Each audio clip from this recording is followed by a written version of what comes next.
Olá pessoal, essa é mais uma aula, um estudo bíblico. Nós estamos trabalhando os 7 pecados capitais, abordando um pouco aí a filosofia e também a visão das escrituras.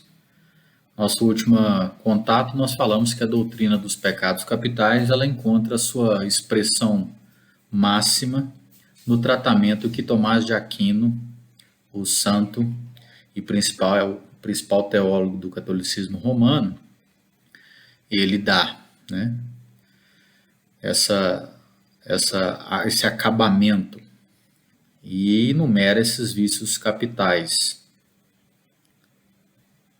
Nós já comentamos sobre isso. Ele diz também que esses vícios arrastam atrás de si filhas, né? Cerca de 50 outros vícios.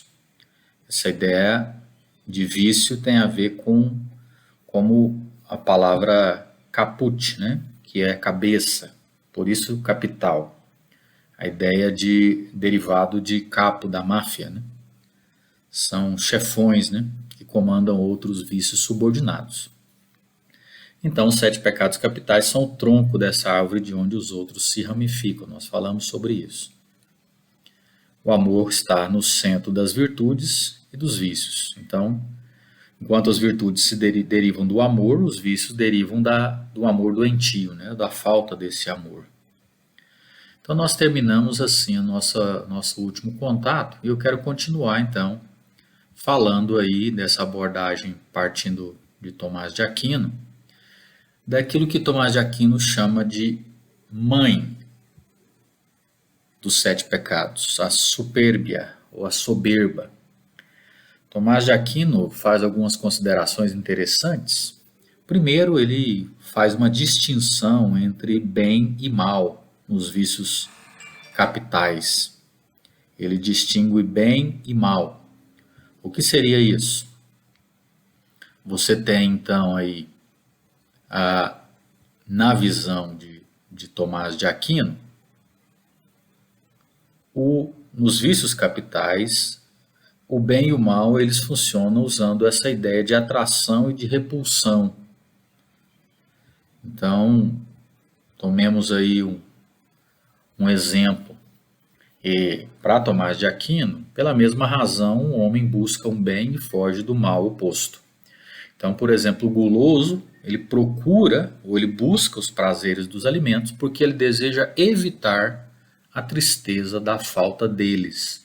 Então você percebe aí essa noção de atração pelo alimento e ao mesmo tempo a repulsão ou evitar a falta deles, porque geraria ou gera tristeza no guloso, né?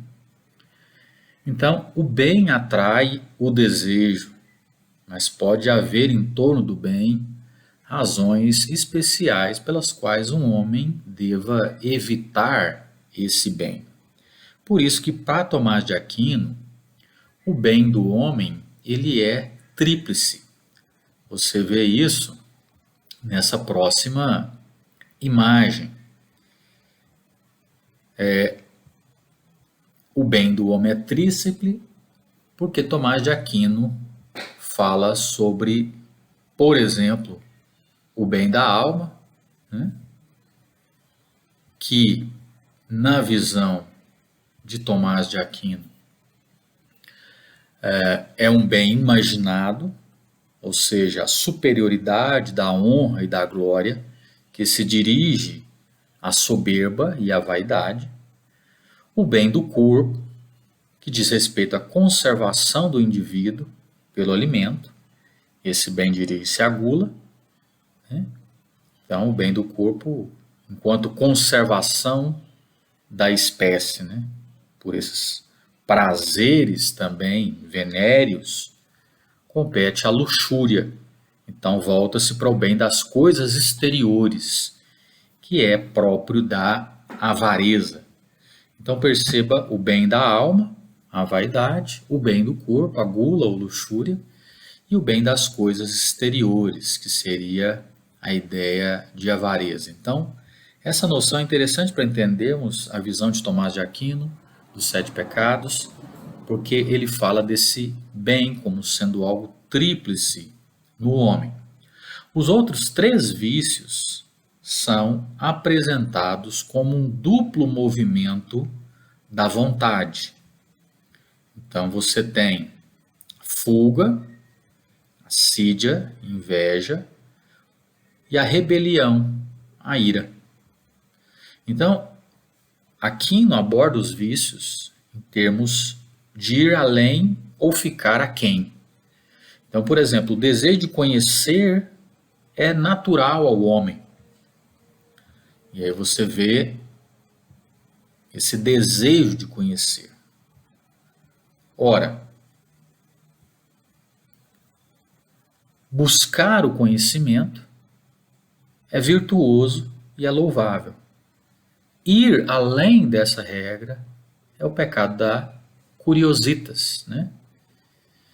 Ficar aquém dela é o pecado da negligência. Então observa que Aquino ele aborda as coisas, os vícios em termos de ir além ou ficar aquém. Ora, nós falamos sobre esse duplo movimento da vontade. Essa vontade em fuga, ela desemboca na assídia, na inveja. Então o desejo, a fuga do desejo faz com que eu busque o desejo que é do outro. Por outro lado, esse movimento também pode me fazer irado, né? E a ideia dessa ira como expressão da rebelião contra esse movimento da vontade. Então, o conhecimento, a falta dele, gera negligência e ir além gera a curiosidade, né? A bisbilhotice. Você observa que Tomás de Aquino certamente estava tomando muitas ideias emprestadas de Aristóteles, né? Porque Aristóteles é que fazia um pouco essa via média. Nós já falamos também sobre isso. A soberba, a supérbia, que como o próprio nome indica, é superar a própria medida no desejo de superioridade. Porque é algo comum a todos nós, todos os pecados, é chamada raiz e é rainha de todos os sete vícios, a mãe. Então, Tomás de Aquino ele coloca a soberba como um pecado supracapital. Então, quando nós falamos sobre o pecado, na visão de Tomás de Aquino, existem os sete pecados e existe a soberba, que é a raiz, a rainha, a mãe de todos os sete vícios. Então é um pecado supracapital. Ela é a mãe que concebe outros males, que por sua vez concebe outros males. E a origem da supérbia para Tomás de Aquino não está no mundo, nem na carne, mas está no próprio diabo. Uma frase interessante do Os Guinness, nesse livro Sete Pecados Capitais, é a seguinte: o mundo contemporâneo achou formas de transformar esse vício em virtude, o vício da soberba, né? A mais comum é mudar sua definição, confundir orgulho com respeito próprio. Então nós confundimos muito essa ideia de soberba, de orgulho, né? E falamos, você não tem, precisa ter mais orgulho, né? Isso é uma confusão desse mundo contemporâneo que muitas vezes quer transformar esse vício em virtude. Às vezes como a ideia de ser esperto, né? De passar o outro para trás, quer dizer que você foi esperto. E isso é pecaminoso. Ora, Lúcifer é um exemplo implícito. Não podemos dizer que de forma explícita Lúcifer seja um exemplo, mas quando nós tomamos os textos que se referem a Lúcifer, a Satanás dentro das Escrituras, existem algumas inferências que nós podemos fazer, e essas inferências, para Tomás de Aquino também, levava a Lúcifer a se tornar um exemplo mais conhecido dentro da sua história, nesse desejo de competir com Deus. Desejo esse que, implicitamente, parece ter sido a causa da sua queda dos céus, cujo resultado transformou esse que era Lúcifer em Satanás. Dois textos podem nos auxiliar para a compreensão de Lúcifer como esse exemplo de orgulho, de soberba. Ezequiel 28, 11 a 19 diz o seguinte: Veio a minha palavra do Senhor dizendo: Filho do homem, levanta uma lamentação contra o rei de Tiro e diz-lhe: Assim diz o Senhor Deus: Tu és o sinete da perfeição, cheio de sabedoria e formosura. Estavas no Éden, jardim de Deus, de todas as pedras preciosas te cobrias, o sárdio, o topázio, o diamante, o berilo, o ônix, o jaspe, a safira, o carbúnculo e a esmeralda. De ouro se te fizeram os engastes e os ornamentos. No dia em que foste criado, foram eles preparados. Tu eras querubim da guarda ungido, e te estabeleci.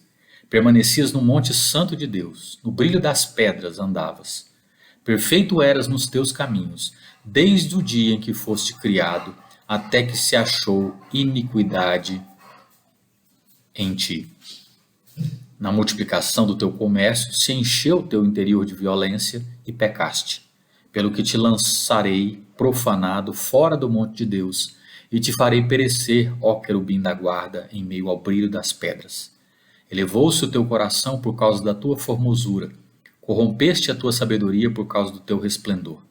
Lancei-te em terra diante dos reis, te pus, para que te contemplem. Pela multidão das tuas iniquidades, pela injustiça do teu comércio, profanaste os teus santuários. Eu, pois, fiz sair do meio de ti um fogo que te consumiu, e te reduzi a cinza sobre a terra, aos olhos de todos os que te contemplam. Todos os que te conhecem entre os povos estão espantados de ti. Vens a ser objeto de espanto e jamais subsistirás.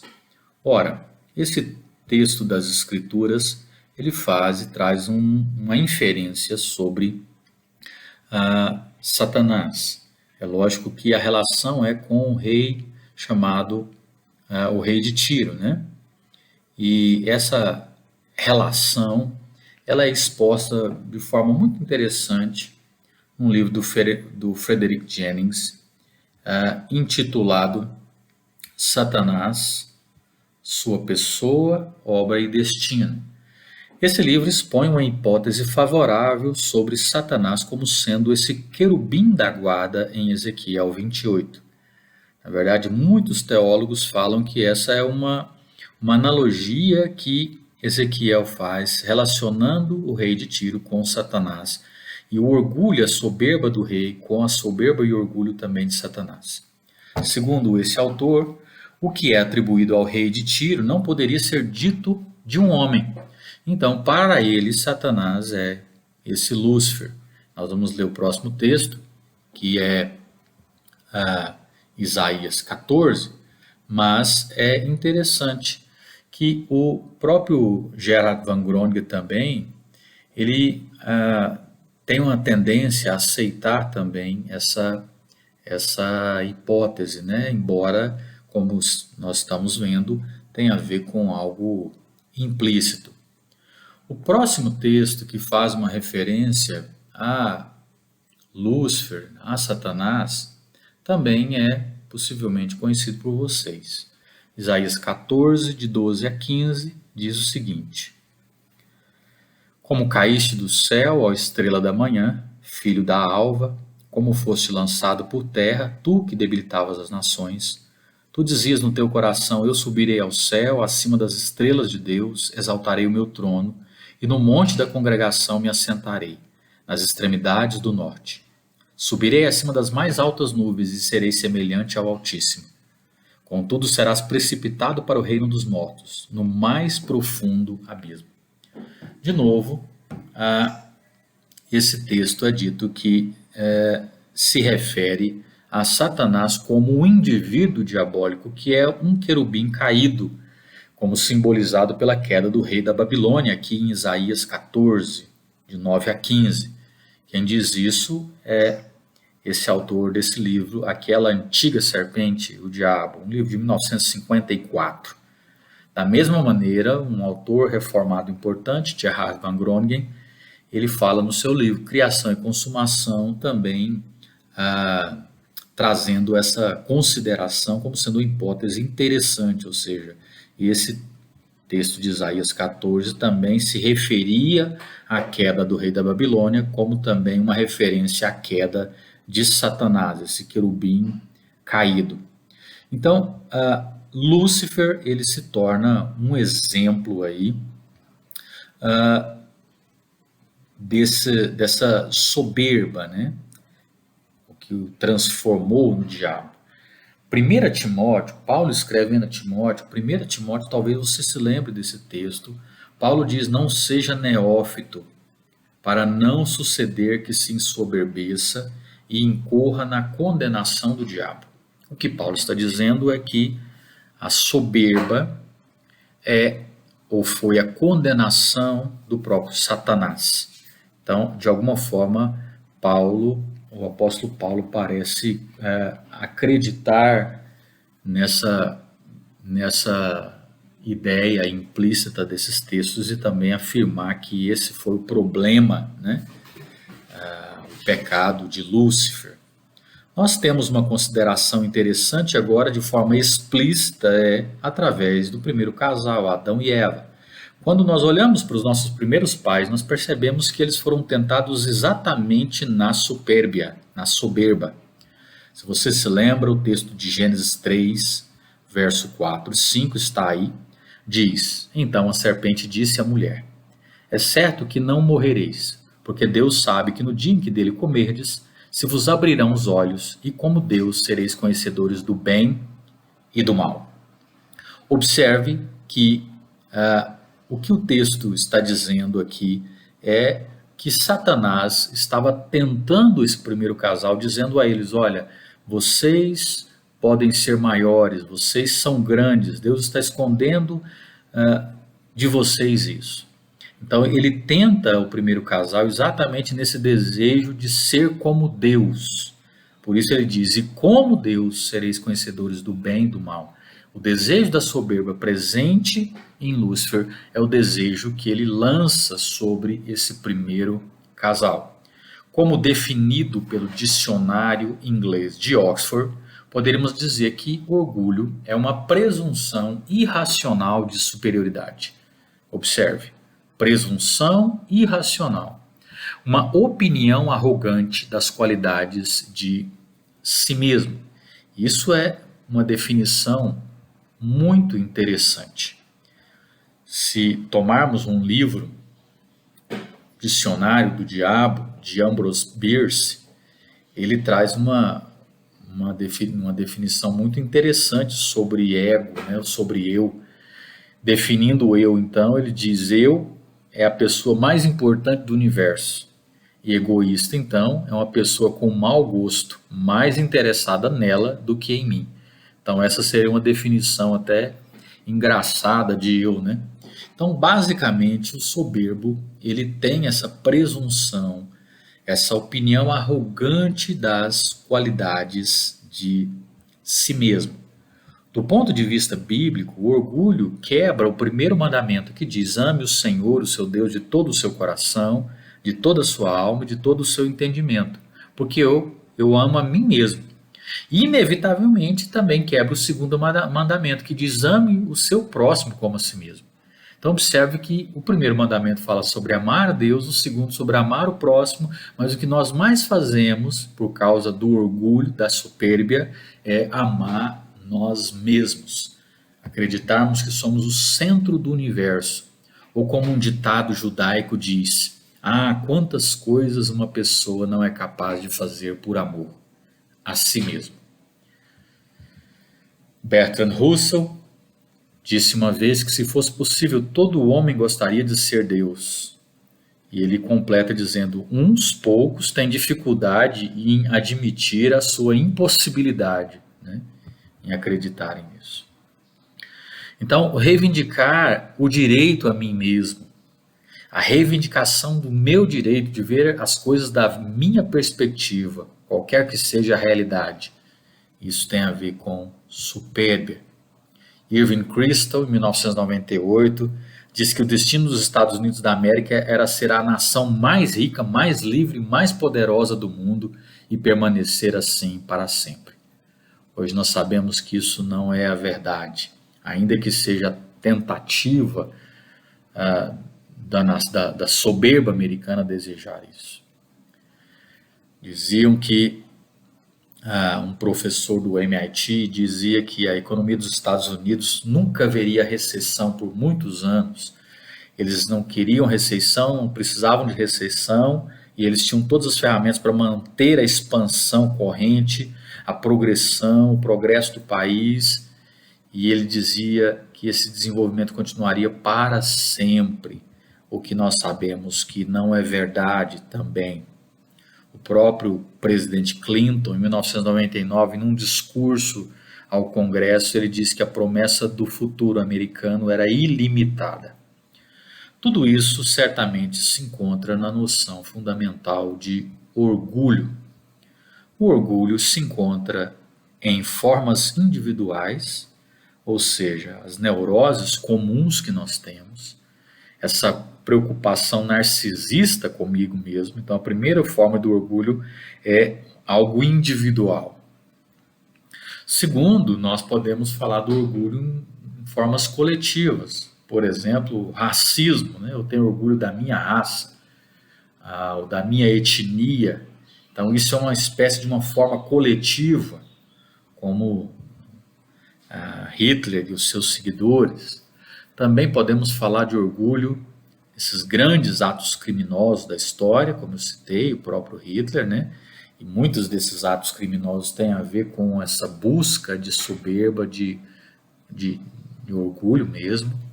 E por fim, é algo que entra sorrateiro e muitas vezes nós não conseguimos enxergar na nossa própria vida o orgulho, enxergar que somos soberbos, que somos orgulhosos. Falamos muitas vezes o fulano é soberbo, fulano é cheio de si, mas poucas vezes conseguimos enxergar a nós mesmos. Na mesma noção de Jesus que diz que nós tentamos tirar um cisco do olho do irmão quando nós temos uma trave grande no nosso. E a ideia do estudo dos 7 pecados capitais é que a gente possa fazer uma avaliação profunda de nós mesmos, como indivíduos, como grupo, né, religioso, como grupo social, como povo, né, como família, para que a gente possa evitar essa condenação de Satanás, evitar, como o texto que nós lemos, né, a soberba, para não incorrermos nessa condenação. Uma frase interessante do Chesterton, em um texto intitulado Se Eu Tivesse Somente um Sermão para Pregar, ele diz: todos nós temos a ciência que, de fato, o orgulho, pecado primário, tem um efeito curioso sobre os outros pecados, um efeito de congelamento e endurecimento. Parece que o Chesterton também acreditava muito, junto com Tomás de Aquino, nessa ideia do orgulho como pecado primário, né? E que produz efeitos sobre os outros pecados, de congelar, de endurecer mais ainda o indivíduo, né? George Bernard Shaw disse que quanto mais vivo, mais vejo que nunca estarei errado a respeito de nada. O que tão humildemente fiz com tanto esmero para ratificar minhas ideias tem apenas gasto meu tempo. Uma frase claramente inundada com essa noção. Mas, para mim, C.S. Lewis, Clive Stumple Lewis, é um autor fantástico e que, como acadêmico, escritor e apologeta cristão, ele tem muito a nos ensinar. Em um dos seus grandes livros, Cristianismo Puro e Simples, ele traz alguns exemplos interessantes sobre a supérbia. C.S. Lewis nasce em Belfast, na Irlanda do Norte, estuda na University College em Oxford. Depois do serviço militar na Segunda Guerra Mundial, ele termina os seus estudos e ele se torna membro de uma sociedade literária de língua inglesa. Nos últimos 7 anos da sua vida, ele foi professor na Universidade de Cambridge. Na área dele, ele se tornou um acadêmico por excelência, né? Mas a reputação de Lewis é vista muito nos seus escritos mais comuns. Ele tem 36 títulos escritos, com mais de 50 milhões de cópias, o que faz dele um dos autores cristãos com o maior número de vendas em todos os tempos. Ele foi premiado em livros como A Alegria do Amor, 1936, ou Cartas do Diabo ao Seu Aprendiz também, e Cristianismo Puro e Simples, que é muito importante. Por meio das suas histórias infantis, talvez você se lembre das Crônicas de Nárnia, né? Lewis, conhecido aí, amigo, se encontrava regularmente com Tolkien, com Dorothy Sayers, que também são pessoas importantes na literatura inglesa. Ele vai falecer em 1963. Uma das peças literárias interessantes que Lewis traz nesse livro é provavelmente o melhor sumário dessa posição cristã sobre o orgulho, e é intitulado O Grande Pecado. Ele diz o seguinte: agora vamos abordar aquela parte da moral cristã que difere mais nitidamente das outras morais. Eu estou lendo o texto. Há um pecado do qual ninguém nesse mundo escapa, um pecado que todos detestam nos outros e do qual quase ninguém, exceto os cristãos, tem a consciência de que o comete. Sei de pessoas que admitem ter mau gênio, que sabem que perdem a cabeça em se tratando de mulher ou de bebida, e que reconhecem até mesmo que são covardes. Mas esse pecado de que estou falando, acho que nunca encontrei ninguém não cristão que admitisse tê-lo praticado. E ao mesmo tempo, como é difícil encontrar pessoas que demonstrem um mínimo de benevolência para com os que o cometem. Não há falta que torne a pessoa mais impopular, nem falta que tenhamos menos consciência em nós mesmos. E quanto mais tivermos essa falta em nós mesmos, tanto mais ela nos desagradará nos outros. O pecado a que me refiro, C.S. Lewis diz, é o orgulho, a supérbia. De acordo com os mestres do cristianismo, o pecado principal, o supremo mal, é o orgulho. A falta de pureza, a ira, a ganância, a embriaguez e tudo mais, em comparação com eles, são ninharias. Foi pelo orgulho que o demônio tornou-se demônio. O orgulho conduz a todos os outros pecados. É o mais completo estado de alma ante Deus. Você acha que eu estou exagerando?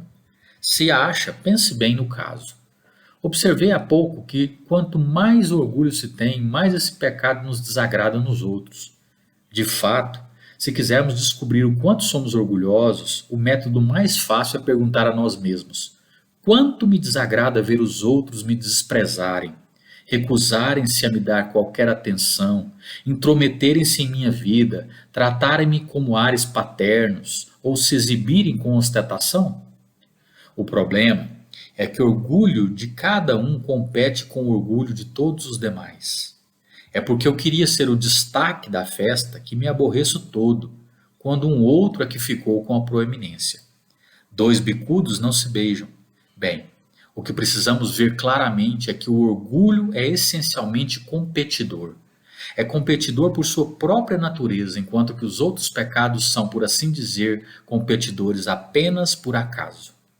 O orgulho não sente prazer em possuir algo, mas apenas em possuir mais que o próximo. Dizemos que alguém tem o orgulho de ser rico, ou de ser inteligente, ou de ter boa aparência, mas não é assim. A pessoa tem orgulho de ser mais rica, mais inteligente, ou de melhor aparência do que os outros. Se todo mundo se tornasse igualmente rico, inteligente ou de boa aparência, não haveria nada do que se orgulhar. É a comparação que nos torna orgulhosos. O prazer de estar por cima dos outros. Não havendo o fator competição, o orgulho desaparece. Esta é a razão pela qual eu disse que o orgulho é essencialmente competidor de uma maneira em que os outros pecados não o são. O instinto sexual poderá levar dois homens à competição se ambos desejarem namorar a mesma garota, mas isso é apenas acidental. Poderiam, da mesma forma, ter desejado duas garotas diferentes. Contudo, o homem orgulhoso procurará tirar a garota do outro, não porque a queira, mas para provar a si mesmo que é melhor do que o outro. A ganância poderá levar à competição se não houver o bastante para todos, mas o orgulhoso, mesmo depois de ter mais do que desejava, tentará conseguir ainda mais para afirmar o seu poder. Quase todos os males do mundo atribuídos à ganância ou ao egoísmo são, na verdade, muito mais o resultado do orgulho. Mas o orgulho sempre significa inimizade. É inimizade. E não apenas inimizade entre um homem e outro, mas inimizade contra Deus. Em Deus, vamos contra algo que nos é infinitamente superior em todos os aspectos. A menos que reconheçamos a Deus como tal e, portanto, que reconheçamos a nós mesmos como um nada em comparação a Ele, não conhecemos a Deus absolutamente. Enquanto permanecemos orgulhosos, não poderemos conhecer a Deus. Um orgulhoso está sempre olhando de cima para as pessoas e coisas. E é claro, quem está olhando para baixo não pode ver o que está acima de si mesmo. Se acontecer de acharmos que a nossa vida espiritual nos faz pensar que somos bons, ou que, sobretudo, nos faz pensar que somos melhores do que os outros, podemos ter certeza de que Deus não está atuando em nossas vidas, mas sim o demônio. A verdadeira prova de estar na presença de Deus é o fato de nos esquecermos completamente de nós mesmos, ou de nos considerarmos um pequeno e vil objeto. É preferível esquecermos-nos completamente. O mal começa quando, depois de pensarmos eu o agradei, que bom, passarmos a pensar como eu sou bom, já que agi assim. A quem queira adquirir a humildade, acho que posso ensinar-lhe o primeiro passo. É compreender que somos orgulhosos. E este é também um passo enorme. Bem, ao menos nada mesmo, pode ser feito antes disso. Se pensarmos que não somos orgulhosos, é sinal de que, na realidade, somos muito orgulhosos. Esse texto foi extraído do livro Cristianismo Puro e Simples, do C.S. Lewis. E é um texto muito interessante para descrever a ideia de soberba. Eu espero que você tenha aprendido e feito essas considerações enquanto nós lemos, tomando aí esse trecho final como um exemplo interessante. Essa peça literária, O Grande Pecado, que resume a posição cristã sobre o orgulho, é algo que nós devemos ler e reler e voltar e ouvir isso várias vezes, porque de fato a soberba é um pecado do qual a maioria de nós não escapa. Esse desejo de estar acima do outro, de ter mais do que o outro, de ser reconhecido, de que as pessoas demonstrem por nós essa benevolência, que as pessoas nos aceitem, que as pessoas nos bajulem. Tudo isso tem a ver com essa supérbia, esse orgulho de achar que somos melhores. E muitas vezes, como nós vimos, melhores até mesmo do que Deus. Quando nós fazemos as coisas e dizemos, eu fiz isso porque eu sou bom, meu filho, ele virou o que virou porque eu fui um bom pai, e etc. Ou seja, quando nós achamos que todo o nosso serviço, todo o nosso trabalho, toda a nossa obra é fruto de nós mesmos e não da graça e da misericórdia de Deus, nós estamos nos distanciando de Deus cada vez mais. Possa Deus ajudar-nos a adquirir a humildade para nos livrarmos de toda a tendência orgulhosa que existe sobre a nossa vida. Porque quando nós pensamos que não temos pecado, aí sim que nós demonstramos que somos mais e mais pecadores. Que Deus abençoe você e que essa reflexão possa te levar a refletir sobre a soberba, sobre o orgulho como um pecado presente na minha e na sua vida. Deus abençoe você. Até o nosso próximo encontro.